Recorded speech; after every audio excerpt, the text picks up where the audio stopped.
All right, ladies and gentlemen, this is episode 112 of the You, Me, and BTC podcast.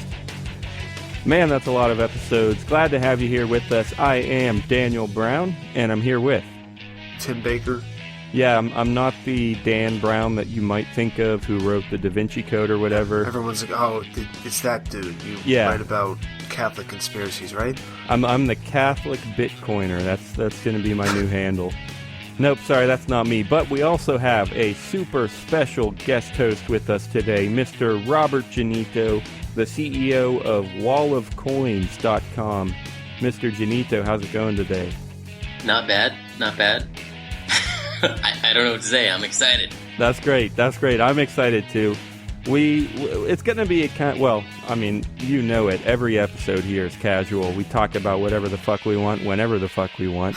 So it's always casual. But today, we got a few starting points, and we don't know where it's going to end up. So we're just going to have some fun. Daniel just became so ballsy. I just have to know, do you cut out expletives and put beeps in there? Well, yeah. See, the thing is, our one rule on the show for expletives is the only person who's allowed to say "c***," and obviously that's going to be bleeped because the only one who's allowed to say it is Tim.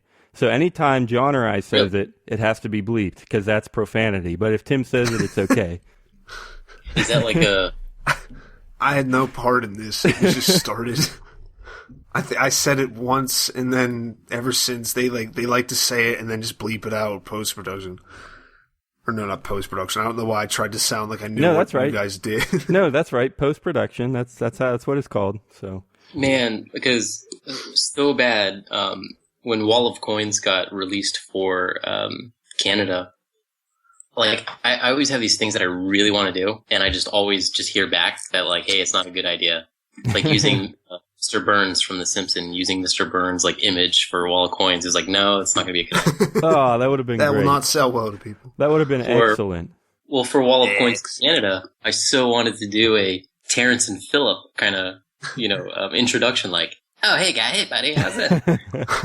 Some expletives and some farts and, come to Wall of Coins guy and you can get your Bitcoin for free. Some sound like. But oh man. I guess there's trouble if you try to have fun with things. Yeah, copyright for the win. Oh man. Well, hey, we're gonna get into all kinds of stuff, like I said, and I guess the first starting point that we came up with is just the next steps for Bitcoin, and that's probably going to be the title of this episode, just because it kind of sounds like it fits. I don't really know why, so that's where we're going to start, is the next steps for Bitcoin. Man, we've been having some fun with titling again. Last week we did some clickbait. We called it "You Won't Believe," and we got some we got a couple people unsubscribing from that email because they're like, "Yeah, I'm actually going to believe. I'm sorry, you're an idiot." Great. He's always like, we. Yeah, that's true. It's not we. I do all the titling and whatever. Anyway, like, hey guys, it's all my good fault. Idea. Everyone that unsubscribes from me, and that hurts. Yeah. Anyway, so Mr. Genito, tell us, what do you think about the next steps for Bitcoin? What does that even mean? What do you think will happen? What do you think should happen? I don't know. Tell us what you think about the next steps in Bitcoin. Not to break your heart here, but I definitely believe that just like people in the early internet days, no one really grasped how dramatically it was going to change people's lives. And I really believe, though we can sit here and talk about what looks like the best next places that technology can move, ultimately, I don't think anyone in humanity on Earth really truly knows how this is going to affect society. The next steps, it's quite clear for the next steps, is making Bitcoin much more accessible. There's been a lot of companies dealing with making Bitcoin more accessible to people. A lot of companies working hard to make Bitcoin much more liquid. And definitely the next spot where it's at to help those is developer integrations. All right. Yeah, so can you tell me what you mean by that, developer integrations? You just mean, I mean, to me, I'll tell you what it sounds like, and you can tell me if I'm if I'm right. But is that just getting anybody online, any retailers, anyone who's online, getting them easy ways to use Bitcoin? Yeah, good question. So developer integrations, I only know of two companies, only really a handful of companies that are creating words to describe this. But developer integrations is basically, you have Gladera calling it on-ramp services to the Bitcoin ecosystem, and you have Genitrust, the creators of Wall of Coins, calling it plug-and-pay finances. So plug and pay, just like plug in Okay. and everything's easy. And Gladera is talking about, on-ramp services, which is all basically saying we have all these Bitcoin wallets and all of these services that Bitcoin wallets can connect their user with instantly to, once you get your wallet set up, there's tons of questions. Well, okay, how do I load my wallet with Bitcoin? That's a Yeah. developer opportunity. Okay, how do I buy stuff and pay for it? That once again is a developer integration opportunity, and et cetera, et cetera. Okay. So what do you think is missing from all that stuff? I mean, we have people like BitPay, we have people like Coinbase. Well, okay, so I would imagine most listeners would know this, but if not, BitPay is pretty decent at helping retailers to accept Bitcoin. Coinbase is pretty decent at letting people buy Bitcoin, but I think I would agree that there are some things missing, and I can explain those. But I want to know what you think first. What's missing? What could be better in some of those areas? Yeah, let me use BitPay as an example because I really look up to BitPay, and as well, I'll use Wall of Coins as an example with the plug and pay finances. Um, so with BitPay, anybody who downloads a wallet, or let's say I go to a mom and pop shop that I like to eat at, and whenever I go to some place to eat or some mom and pop kind of place, I try to convince them to accept some Bitcoin. I say, hey, look, you know what? I would get these other things too if you accepted Bitcoin, because frankly, I have more Bitcoin on me. And the biggest problem there is, okay, I'll have some people tell me, well, sure, all right, why not? I've heard about Bitcoin and I've been trying to figure out how to get some. I'm like, really? Okay. Yeah, I love those And then, people. yeah, and then the problem is they download a wallet, but they don't exactly for their business, they want their local context of US dollar. And Right. so let's say they download on their iPad point of sale system. Let's say they download, Airbits or something like that. And Airbits is a company, as you know, that has realized, oh, this needs to happen, and that companies need to integrate with other services. So instead of me digressing, once a merchant that I like downloads Airbits, Airbits could have integrated with BitPay if BitPay allowed developers to integrate with their business. So the merchant downloads a wallet, and then after downloading that wallet, they're instantly able to get some Bitcoin and then know that they can later set up their account to get that into US dollar, because that's what a lot of these businesses want. That's one Right. example. Yeah, yeah. I mean, that's definitely true. I mean, we obviously we would like someday for most people to just be using Bitcoin. Although that's actually something we should get to in a minute about the whole issue of should it go mainstream or not, because we had an interesting show about that recently. So we'll get to that in a minute. But still, in general, I think we'd all agree that we'd like most people to be using Bitcoin. But at the same time, that's just not practical for most merchants. They need dollars. That's how they work. That's what they use. And so yeah, they need a way to get from their Bitcoin into their dollars. So Yeah, people, how people understand money today is a very superficial understanding. And, a lot of these people, they do want to continue to use that model to understand Bitcoin. And this is why you have a lot of people who don't understand Bitcoin. They're so polluted with how their money system works. So they want to stay in that context of US dollar, and that's fine. Yeah, all right. So let's get into that thought then. I mean, it's true they want to use dollars, but we like Bitcoin. So what? Well, I guess I want to start at the very basics. What do you think? Should Bitcoin go mainstream? Is that something we need? Is it good? Is it necessary for anything? Let's just start there, and then I think I'll have some follow-ups, but go for it.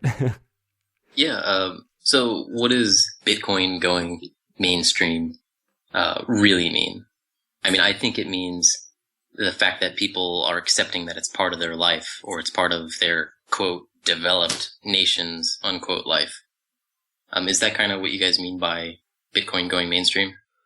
Yeah, it'd be an impact generally on the most regular person. Bitcoin would have an impact on their life pretty directly. Yeah, they'd have a reason to use it. Basically, just that most people would use it. Yeah, so, look at what you see today in society. You see a lot of old people, and by old I mean like 70s, 80s, hunched over, playing with their smartphones and using their smartphones. And so smartphones have definitely gone mainstream. But the older people we all know that a lot of times they want to stick to what they're used to. But why have all of these people adapted and used the smartphone? Because it's so useful as a tool. And Bitcoin is incredibly useful as a tool. So all good tools, they need to go mainstream. Email, it was an incredible tool that was really hard to use at first. You had a really crazy looking email address. You had to connect Right. to the internet, this and that. And, that was fine. And then internet was not easy to access at first. It had an accessibility problem. But it was an insanely useful tool. So even though people were saying, oh, terrorists could use this, it ultimately didn't matter because it was an extremely useful tool. And that's where Bitcoin is. No matter how you look at it, you can't say it's not useful. Unless, you just love to, be that devil's advocate. The reality is it's a useful tool. So should it be mainstream? I mean, if you want to use it, sure. But the reality that you can't take away is Bitcoin's very useful. Lots of people are using it. More and more people are using it every day. I think it should be mainstream, definitely. It has the ability to help things.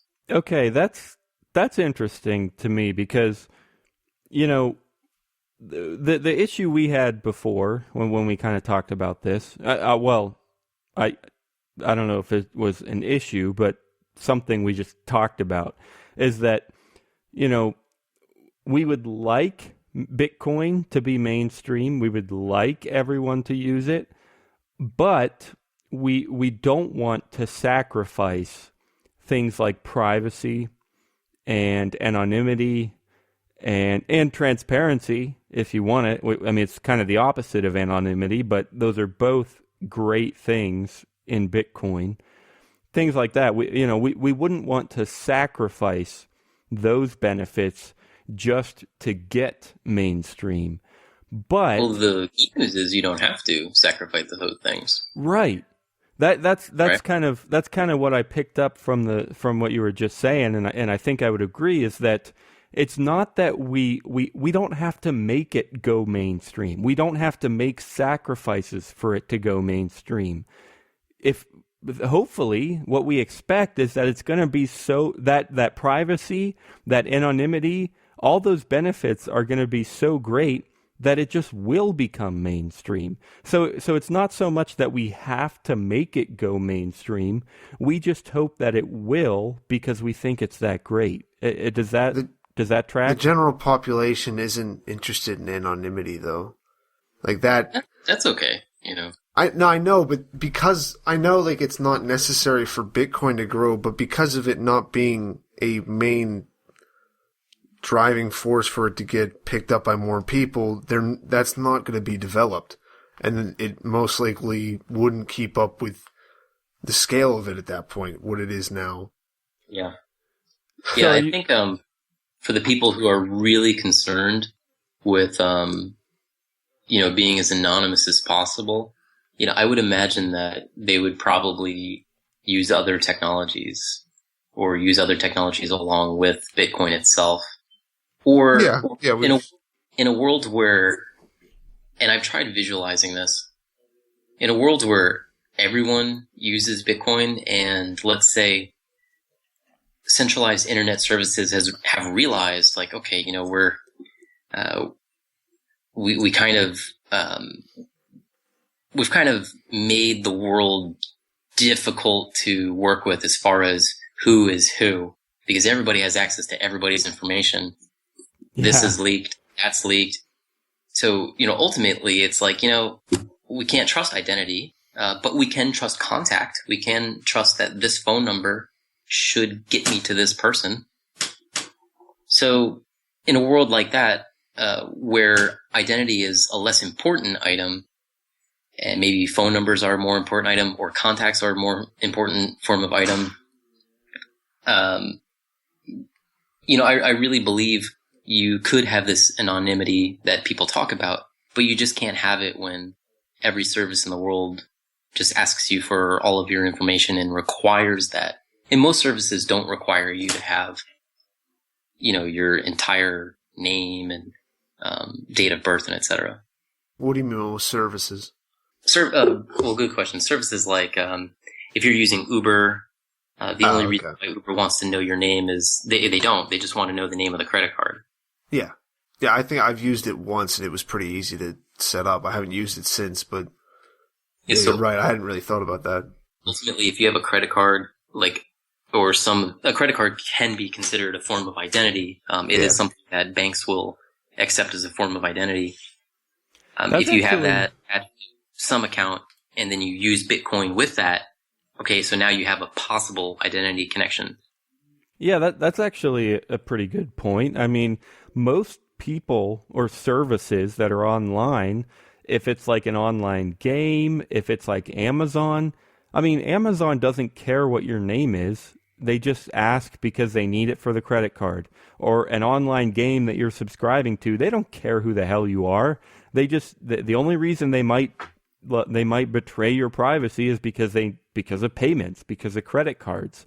And I never thought of that so specifically before, but it is a really good point. I mean, payments, money is a gigantic part of where the information and identity and privacy is all just thrown to pieces.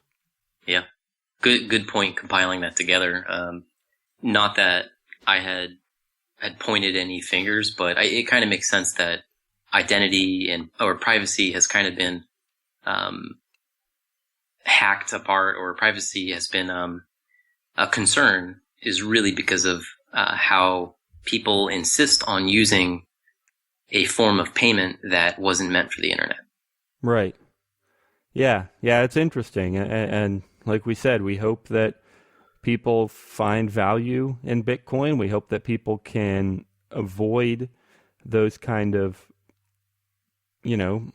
privacy disturbances with Bitcoin. Well, here's one way that people do find, and I promise you, I don't work for Airbits or anything, but, Airbits, I think I'd first seen Fold like a year ago. And as you know, Airbits had recently connected with their service. And so what you do have is you have Bitcoin enthusiasts showing other individuals, like, check this out, dude, you can get like 20% off coffee. You can go to your Starbucks. And people who had tried this out, and people that I talked to who tried this out, thought this was great. They're like, this is awesome. Hey, now how do I get more Bitcoin? It's like, oh, you can use this one service to get Bitcoin. You're not in that state. And people aren't in that state anyways. Go to the website wallofcoins.com and you'll get some Bitcoin really quickly. So, okay, somebody who's already excited, like, oh man, I'm going to get 20% back from all of my Bitcoin experiences with Starbucks, or I'm going to get 10% from Target, or I'm going to get X% from Purse.io, or I'm going to get this percent, or hey, there's all these discounts for me because that business doesn't have to use this really expensive payment services. So people love their value to go as far as possible. It makes them feel good, like they're completing something, they're being efficient, and so when you have plug and pay services like Wall of Coins, wallets can connect to our platform and give somebody a very easy way to acquire more Bitcoin to get their Starbucks fix, because they may as well buy more Starbucks because they get 20% off. I'm just saying, a plug and pay service like Wall of Coins will say, hey, look behind you. There's a MoneyGram center there. You can get some Bitcoin. Or, hey, straight ahead, there's a Bank of America teller assist. There you go. Pay for your Bitcoin. And this is a big need that people have. But this is where, as what we're talking about, the subject that we're talking about, this is where ordinary people, can see how useful this tool is. And people will vote with their dollars always. Yeah, but you start to lose a lot of that when Bitcoin becomes more mainstream, because you're going to lose that kind of the discounts on stuff. Because once everything is taking Bitcoin, then you don't have, like, I love Purse because I can get like 20% off on Amazon or something like that, 25% if it's rising more. But I know at some point that's going to quit being a thing. Yeah, it would normalize, right? Yeah, because if everybody's taking it, there's no reason to give anybody something special just because you're willing to buy it with a credit card. Yeah, but I mean, good point, because I wonder if there would then be an incentive to use a credit card. Like, oh, use this credit card and you'll actually get 10% off. Yeah, they'd have to try to compete maybe, but yeah. They'll start giving you like more than 1% cash back just to use a credit card. And businesses will hate it even more, Are you tired of Bitcoin dice and ready for something different? Try LuckyBit, the original falling coin game, at luckybee.it. It's the most exciting Bitcoin game on the web. You can bet on 5 different payout lines and win up to 999 times your bet. You can even use their faucet to get some free Bitcoin. Dice is boring. Play different at LuckyBit. Check it out at luckybee.it. Hey, here's one thing that's been a huge kind of question recently, and we've talked about it a lot, but I definitely want to get your opinion on it. Well, we're talking about the next steps in Bitcoin and how we think certain developments should be made, or how they might happen, or how they might not, or whatever. But in terms of this development stuff that you're talking about, improving the plug and pay experience where it's just kind of a lot easier to use Bitcoin and more convenient, whatever. Here's a huge question that, people have been talking about lately. Should developments like that, do you think we need changes to the Bitcoin protocol itself? Is there anything that's really missing that, it could be the block size, but it might be something simpler and a little bit less intrusive, as some people call the block size increase. What do you think? Do we need to change Bitcoin itself, or do you think these solutions can be added on top of Bitcoin? Any thoughts? Yeah, so I can just imagine some developers like, Gregory Maxwell or whoever hearing this and being like, what? But that's a hard question, because one, the Bitcoin developers who intimately understand the protocol and what it is doing behind the scenes, what it is implemented behind the scenes to fulfill that, these people are programming a lot. And programming, it's a real language. And so it distances them from the English language. So then it becomes really hard to communicate. And so vice versa, when you're somebody like myself interfacing a lot with business problems and adoption problems and finding solutions there, I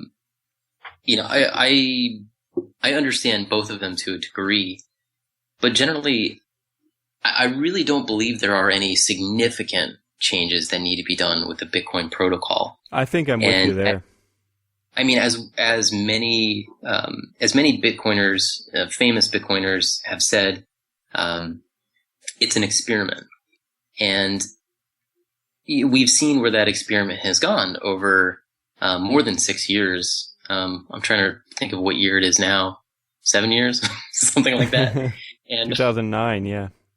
So then, I don't think there's anything significant that needs to be changed. If there's been, of course, the block size debate, and I haven't kept up with the block size debate. So what I say here is somebody who hasn't kept up with it. Right. I mean, yeah, it's been a huge fiasco. So it is kind of annoying to. Well, look at it like this: if I have to pay miners more to get on there, okay. But the same problem does arise where a lot more services and people are doing things right on the blockchain. I do think a blockchain size increasing is a good thing to plan year on year or every 3 years with the reward system having. I do believe, why not small changes instead of drastic changes? I think that's good. Right. Another way to look at it is, okay, I'm paying $100 for these goods, not US dollars. I'm paying Bitcoin that is 100 USD worth-ish. And all I'm paying to send that transaction is half a penny. Or because it's more important that that transaction gets verified quicker, I'm paying 5 cents or 10 cents or 50 cents. That sure beats any sort of VAT tax or sales tax. That really beats that. I'm not saying they're the same or they should replace each other, but it's a very small amount to pay as a fee of using something that is as great as Bitcoin. So I think where I stand, because I was saying I'm kind of with you where there are no big changes that have to be made. I'm going to steal a line from John Stossel here. I don't even know if it's his line. I just heard him say it once. I don't follow him every day or anything. But I heard him say once that this was with respect to climate change, but I'm going to apply it to Bitcoin. Yeah, I know I'm stretching stuff right now. But hey, he said that he's not a climate change skeptic. He's a climate change catastrophe skeptic. And to me, that's where I am with Bitcoin and the block size and everything. I'm a catastrophe skeptic, all right? Like, I get that there's going to be there's going to be pros and cons to both sides. There are going to be better things about keeping a small block size or keeping Mike Hearn out of Bitcoin or whatever. There are going to be worse things about having a big block size or listening to Andreessen or whatever. There's going to be issues on either side, but I'm a catastrophe skeptic. I don't think that either way is a catastrophe. I mean, if you really want to increase the block size, give it a shot. Maybe it'll ruin Bitcoin, but I highly, highly, highly, pretty much as certain as I can be, I don't think it's going to ruin crypto in general. And same deal if you don't change anything about the Bitcoin protocol. It might become slower, it might become tough to use, maybe, but is it going to be a catastrophe? I don't think so. So, yeah, anyway, that's where I'm at. I promise you this metaphor I'm going to give you is related. This is completely related. We love, barely repeating related. things 3 times. Well, if you love repeating things, though. So I had, an iPhone 5, years ago or however long ago it was, and my friend, he told me that the iPhone 6 was going to have a much bigger screen. And that was quite a catastrophe. The iPhone 5 was already huge as hell. Like, how is my thumb going to navigate this? How is blah, blah, blah. Okay. Whatever. I have an iPhone 6 now. Cool. They have a technology where I can double tap and it helps me reach or whatever. But the point that I'm bringing here is I think it's obvious that people can be very fearful, and anything that's an emotional response with media is just great. It's been proven to make good media, and so, or it's been proven to capture your audience. Just like movies that can make you feel something, people appreciate that. And I think just like what you're saying, with climate change, with Bitcoin changing block size, with the fact that Apple made this phone way bigger, it's not the end of the world. And, stop being so damn fearful. Right. Yeah, I think we have to give John Stuart. He's not here today. I meant to say at the beginning that Mr. Genito is kind of Daily Show. Yeah. Yes, we're supposed to have John Stewart on today. He quit the Daily Show. He's kind of trying to find more work, but he was not able to get on here today. We're sorry to all the people who expected him. That's all right. You get Rob Genito instead. Much better.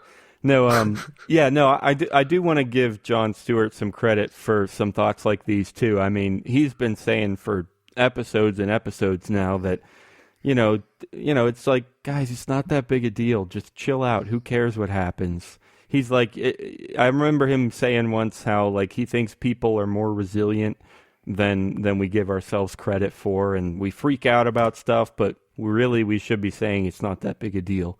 So I think don't remember this at all, but no, I do. I remember it fairly specifically. So I mean, I have to edit every episode. I have to listen. See, that's what you don't understand, Tim. Tim, I have to listen to everything you say twice. I have to listen to everything you say Daniel, twice. But all right? I know John. He's not one to say don't worry about stuff. Well, so I see. I just made this connection that Daniel, when you say you have to hear it all these times, that's because you're editing audio, right? Yeah. He just hears it over and over and over and over and over. Yeah, so you really heard what he said then. I don't put much trust in his memory, though, because I feel like he just does it like a robot and doesn't really pay attention. It just goes, no, cut that, get rid of this. Well, to be fair, the worst part of it all is that I have to listen to myself twice.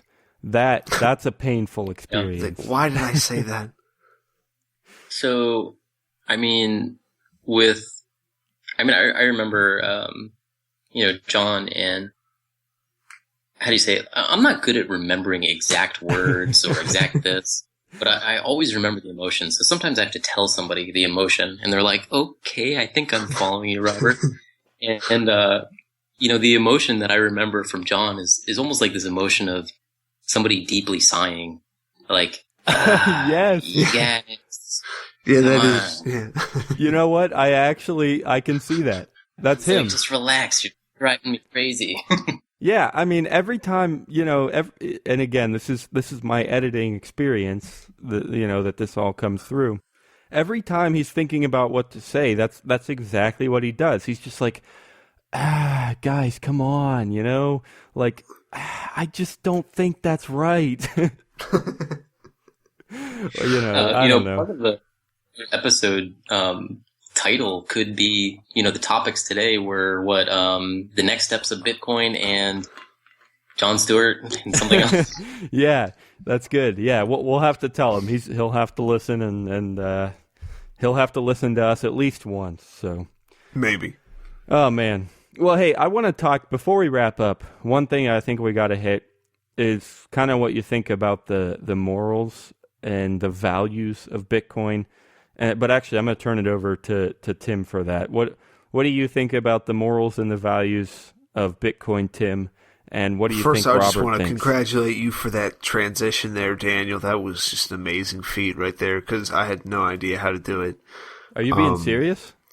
Yes. No, All right. Daniel. That was like, it's like smash like, no, everybody stop talking. No, that's what you got to do, though. I thought it was good, actually. I was like, oh, wait, we're talking about something else? I thought it was a great transition. Really. I mean, that's the best you can do when you're. I mean, we're not actually live. I know. I was sitting there trying to like figure like, how do I switch this? Yeah, we're not actually live, but we've cut our editing down a ton. There's barely any editing. Yeah, I feel bad when I make Daniel have to redo stuff, but then sometimes I just do it anyway. But here's the like thing. This, case in point. That's what you have to do when you're live. You can't make a transition if you don't have one. You just have to say, well, hey, the thing I wanted to talk about next is this. So what do you think about this? And there it is. So anyway, go for it, advice Tim. That's advice of the day from Daniel, already there, so he doesn't have to give it. Hopefully he forgets about it today. But anyway, yeah, Daniel already said it, but the like as it grows, how well do you think? I mean, I don't know if this is what Daniel meant, but my question is, if Bitcoin's to grow and get like what we were talking about before about more of like a mass adoption, how well do you think the morality is going to like, or the morals of Bitcoin, if you believe in that sort of thing, of Bitcoin having like a kind of positive code to it, and I don't know if that's the best way to put it, but actually, I think that was pretty good. Really? Okay. It just felt clunky, but anyway. I mean, the thing is, it's hard to say the word morals, because then, I mean, a lot of people have trouble with that word, because, you know, people argue about morals. It's kind of hard too, just with it, because you're trying to apply it to a program. Well, but, yeah, that's true too. Yeah. Bitcoin's people think Bitcoin is good. Yeah, for what certain most reasons. people would consider their good traits. How well do you think that? Yeah, thank you, Daniel. How well do you think those good traits are going to hold up to more people adopting it, more it being more spread out, probably more a little bit. I mean, it's probably going to be more watered down. I mean, not that like the internet, like you made the point about the internet being like it was a good tool and more people started to use it, but it's like you're more separated.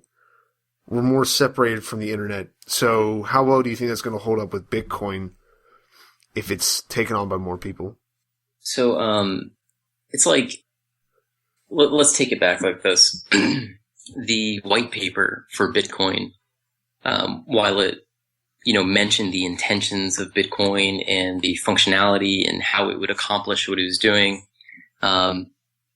you got to think about what makes a certain technology awesome, and you have to just keep going with that. Like the internet, what makes it awesome? You got to keep focusing on that. Focus on that positivity, and things continue.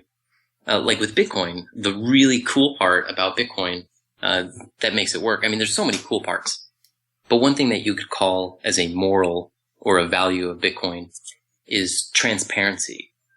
Proof of work, and the ideas behind Bitcoin, which are available to everyone, non-discriminatory, and the transparency one is a good thing. So when you look at regulation, why or what is regulation? Bitcoin regulates itself. So what is regulation? Regulation is regulating companies that work with Bitcoin. And we've gotten to this, regulation debate, which is over really, or you could say it's over, or you could say it's still going, because many companies were not aligned with what made Bitcoin awesome. For example, recently, I mean, everybody knows, of course, about the Mt. Gox thing, and then recently you have with Cryptsy what happened. That lack of transparency is how something like this grew out of proportion, and people who worked for the company suddenly found out that they weren't working for the company anymore. So this lack of transparency ended up getting into bad things, you could say, and then it put a negative light into certain people's mind of Bitcoin. Bitcoin's not going to go away because of it, but you might be able to argue that the momentum could get slowed down. So I'm not sure if that really answers your question, but I think that's something to really keep in mind, is if you have companies that are very transparent about what they're doing, like even posting their HD wallets, public key, or listing all of their deposit addresses, this is better trust in the human entity of Bitcoin, which are the services helping other human beings get into Bitcoin. Well, I think, that's something that's kind of up to us and just the users of Bitcoin to kind of... Correct. Not, like, we have to demand or vote with our money for those companies to do that, yeah. Correct. Yeah, absolutely. And so I'm saying, if you take the things that are really cool about Bitcoin and develop them, really good things will happen. For example, when sellers are using Wall of Coins to liquidate their coins, they feel really happy about the fact that they can see at anytime by looking at the blockchain that their coins are still there, that sales that they've had are aligned with these transactions in the blockchain. They love seeing that. There's a lot of positivity, and they feel really good about that experience, and they feel really good about that service. So by Wall of Coins being aligned with that transparent nature, not only is Bitcoin cool, but that cool thing about Bitcoin, the user now appreciates. Don't think I sold you guys on that. No, I think I know what you mean. I mean, it's kind of like Bitcoin could be used as a tool to show people that there are benefits to privacy or to transparency and stuff. And like we said at the earlier in the show, we were saying that, I think you said, Tim, that, people, the average dude doesn't appreciate anonymity. But if we show him with Bitcoin how it can happen and how it has benefits with anonymity or with transparency or with whatever, then he might come to appreciate it. Is that what you're saying, Rob?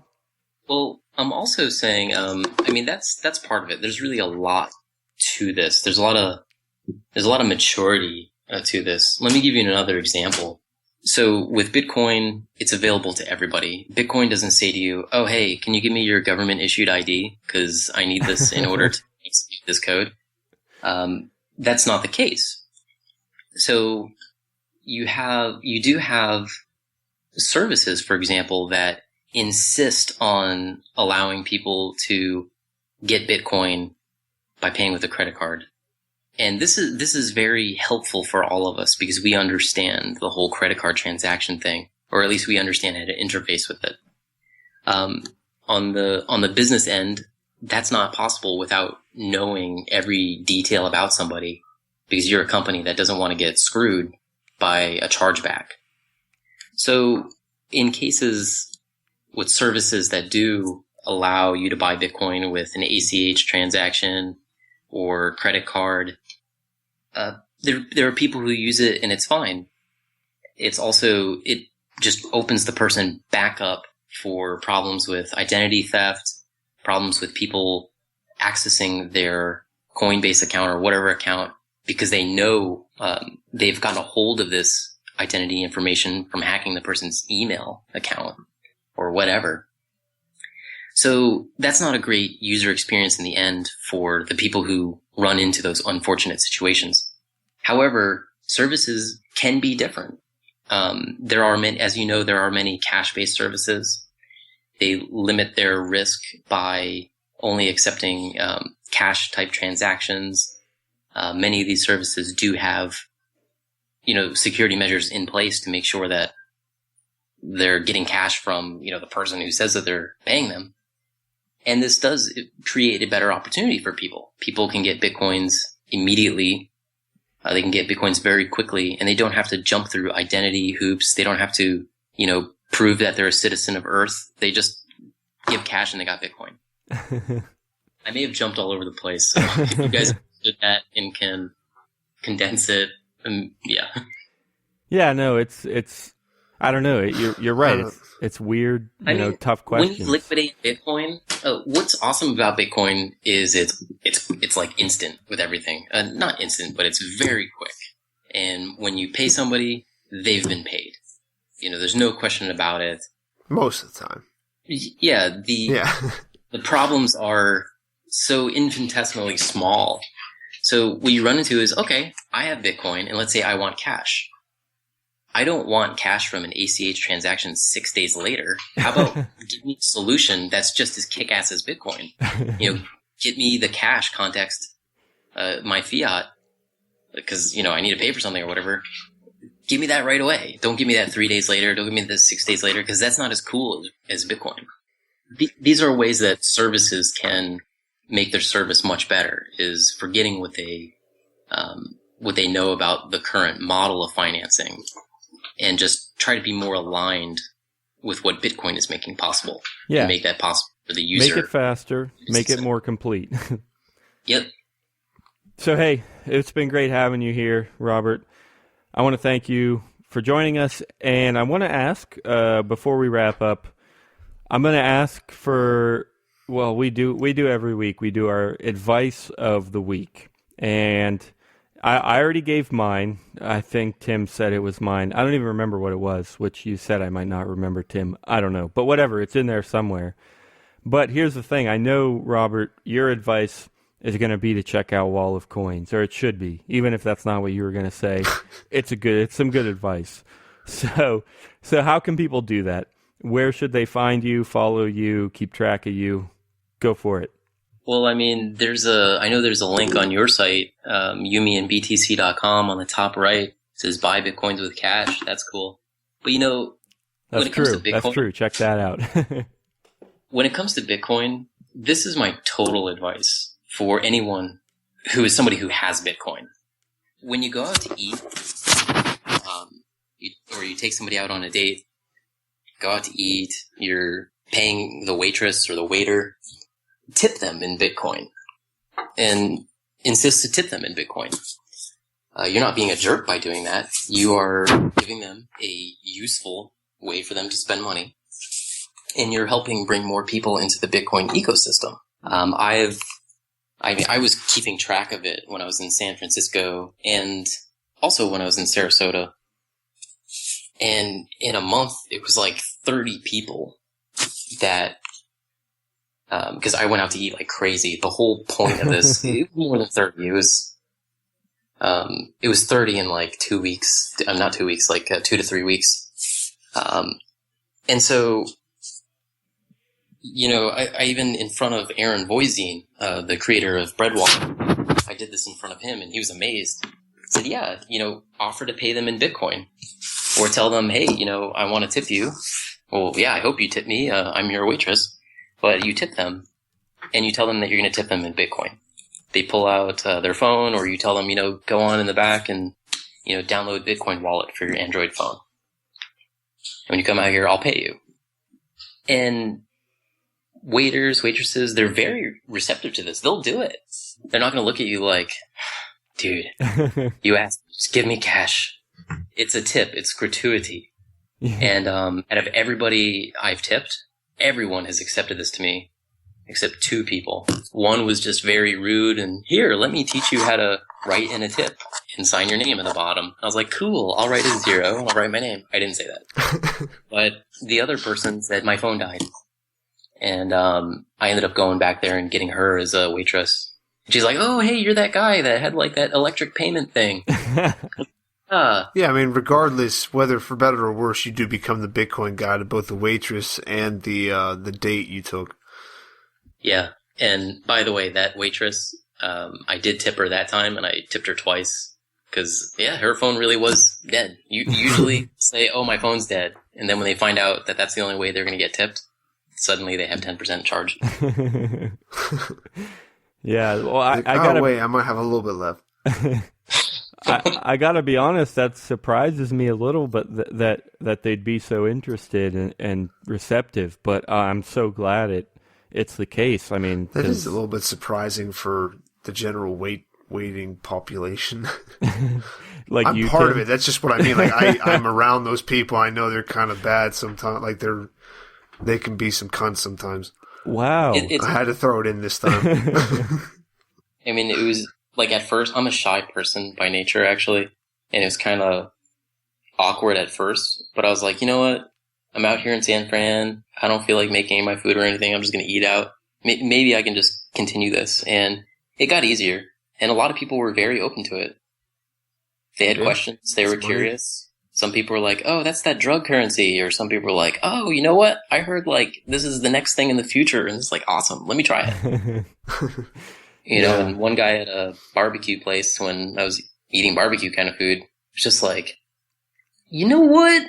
That Bitcoin thing, my brother and I, we wanted to figure out how to get that. I'm like, oh my God. For a second, I thought this was going to go really bad, this conversation. Oh, man. But yeah, people would be surprised. Tip your waitresses and waiters with Bitcoin. That's my advice. All right. Yeah. Yeah, go give it a shot. I should do the same sometime. And Tim, it's your turn. Any advice for the day? Well, since Daniel used and tried to include into his advice into Robert's I still don't even remember what my advice was. Into Robert's advice that you should check out his site, I will give our advice to check out our site. Okay. And comment and give us feedback on this episode and past episodes. And also to just have a good week. If your weather's as bad as it is here, which it isn't that bad. If it's worse, I feel bad for you. But I'm in Arizona now, so it's like 80 degrees out. It's great stuff. Yeah, if you're not where Daniel is, we're recording a little bit early in the week. So, I mean, it's still not going to get to you until later, but still have a retrospective good week. Enjoy it retrospectively and feel good about yourself retrospectively. Hey, anything, Robert, before we wrap up? Oh, no. I thank you for contacting me about talking about Bitcoin. I appreciate it. Yeah. Well, yeah. And I definitely would second Tim's advice. Check out me and btc.com or on Twitter. Yeah, I guess I never said what we were called. Well, hopefully they know. Hopefully actually, no. You know what? I hope like only 10% of them know, because that would mean 90% of them are new listeners. And I'm okay with that. That's a very good way. Yeah, that is a good way to look at it. See, Daniel's already having a retrospectively better good week, but he's doing it for a future thing. Yeah. Anyway, yeah. Hey, thanks again, Robert, for being here, for filling in for John Stuart. And all of the music in today's show was from John Stuart, even though he's not here. And actually, though, I don't know, Robert, you said you used to be a drummer, right? So you could give us some music instead of John, right? Yeah, it's crazy stuff that I was a part of that was interesting and entertaining.